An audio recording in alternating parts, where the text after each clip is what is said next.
Before we begin, we want to advise that some of the content presented in this video is challenging to hear and may bring up strong emotions. Hello, my name is Bob, and I'm a senior fellow with the First Peoples Group, and we are partnering with the Canadian Race Relations Foundation to bring you a series of videos on the topic of anti-Indigenous racism. Today, we will be diving into our second video, focusing on anti-Indigenous racism in the education system.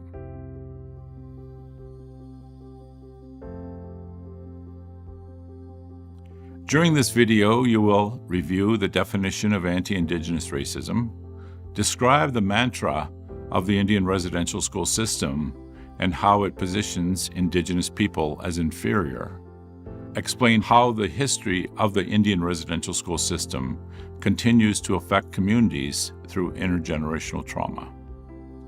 Let's take a moment to remind ourselves of what exactly anti-Indigenous racism is. Anti-Indigenous racism is defined as the ongoing race-based discrimination, negative stereotyping, and injustice experienced by Indigenous peoples within Canada. It includes ideologies and practices that contribute to the establishment, maintenance, and perpetuation of power imbalances, structural obstacles, and inequitable results in Canada as a result of colonial policies and practices. What are some examples of anti-Indigenous racism? In our previous video, we explained that according to the National Collaborating Centre for Indigenous Health, within Canada, anti-Indigenous racism is expressed in numerous ways, through stereotyping, stigmatization, and violence, as well as through many of the structures of Canadian society.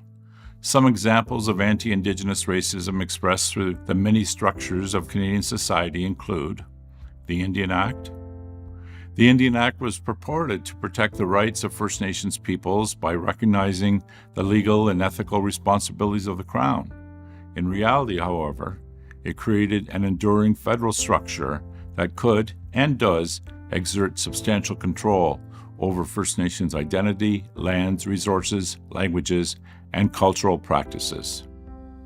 The reserve system. The continued existence of Indian reserves serves as one of the most visible reminders of race-based segregation of First Nations people in Canada. One of the most well-known forms of racism at the structural level was the residential school system, which was created to attempt the assimilation of Indigenous children into mainstream Canadian society.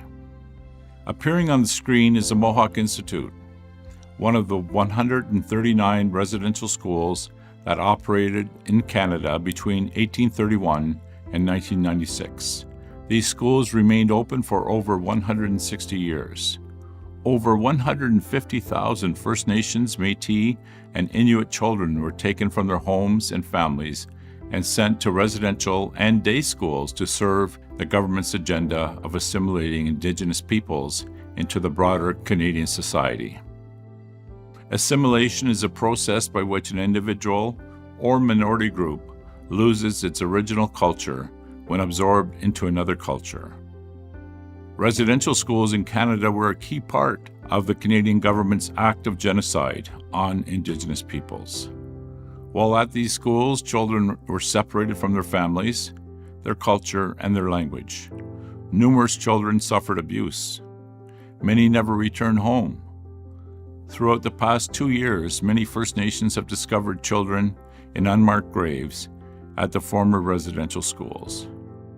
As more First Nations begin to survey the sites of former residential schools, it is expected that more remains will be found. Today, the ongoing intergenerational effect of residential schools that can be felt across Indigenous communities in Canada includes drug and alcohol addictions. Let's take a closer look at the history and legacy of Canada's Indian residential school system. The origins of the residential school system date back to the early 1600s, well before Confederation. Run by Catholic missionaries, these schools had a hard time attracting Indigenous students, whose parents and communities were hesitant to send their children. Many of the Indigenous children who did attend quickly fled for home. It wasn't until after the War of 1812 that residential schools became a priority for government. Suddenly, strong, sovereign Indigenous nations were no longer seen as strategic military allies, but rather as an obstacle to building a new nation. The British saw assimilation as the key to fixing this Indian problem, and they both reopened and established new boarding schools for Indigenous children. The view of the British and then Canadian governments can be summed up by Duncan Campbell Scott, Canada's Deputy Superintendent General of Indian Affairs. I want to get rid of the Indian problem. Our object is to continue until there is not a single Indian in Canada that has not been absorbed into the body politic. Duncan Campbell Scott, Deputy Superintendent of Indian Affairs, 1920. Simply put, from the 1800s onward, the agenda of the government was to assimilate Indigenous peoples and eradicate Indigenous cultures. Residential schools would be their tool to, quote, kill the Indian in the child. Starting in 1883, Prime Minister John A. Macdonald began to take action to speed up the process of assimilation through residential schools. Three important developments would follow. First, residential schools were built far away from children's home communities, preventing interaction with their families, language, and culture. Second, in 1892, the government entered into a legal agreement with the Roman Catholic Church and other church bodies to run Indian residential schools. The church's lack of understanding and respect for Indigenous cultures and poor government oversight would lead to a culture of abuse. Third, in 1920, under the Indian Act, the government made it mandatory for Indigenous children aged 7 to 16 years of age to attend residential schools, and illegal for them to attend any other educational institution. Parents who refused to send their children were prosecuted with fines and even imprisonment. While at residential school, Indigenous children lived in fear and isolation.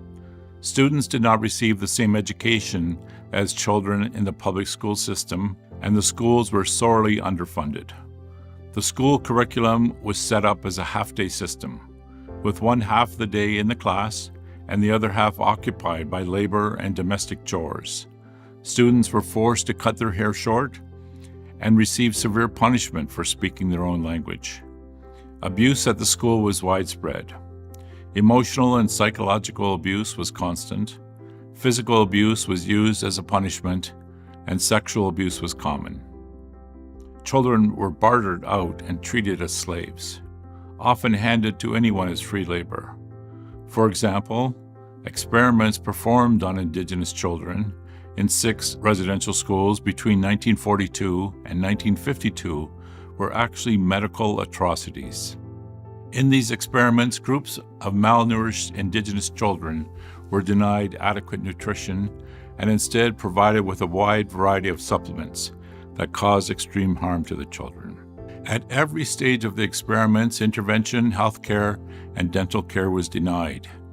They intentionally did not nourish these children to see what happened to their growth and development. These abuses, along with overcrowding, poor sanitation, and severely inadequate food and health care, resulted in a shockingly high death toll and created an unwanted legacy for the children and the children of children who attended residential schools that continues today and contributed to Indigenous peoples' increased risk of obesity and diabetes. In 1907, a government medical inspector reported that 24% of previously healthy Indigenous children were dying in residential schools. In 1922, the living conditions at Canadian residential schools was labeled by the medical community as a national crime. By the 1950s, it was clear that the government's strategy of assimilation was not working. Despite their efforts, Indigenous cultures had survived, and the government acknowledged that removing children from their families was severely harmful both to the health of the children and their communities. In 1951, the half-day work school system ended, and in 1969, the Department of Indian Affairs reassumed control of the schools, putting an end to church involvement. From then on, the government allowed Indigenous children to live with their families whenever possible, and schools began hiring more qualified staff. However, schools remained underfunded and the abuse continued. Most residential schools ceased to operate by the mid-70s. The last federally operated school closed in 1996. How does the legacy of the Indian residential school system continue to affect Indigenous communities today?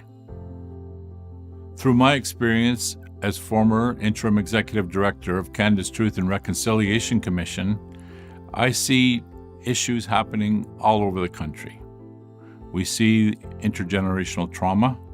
We see families disconnected.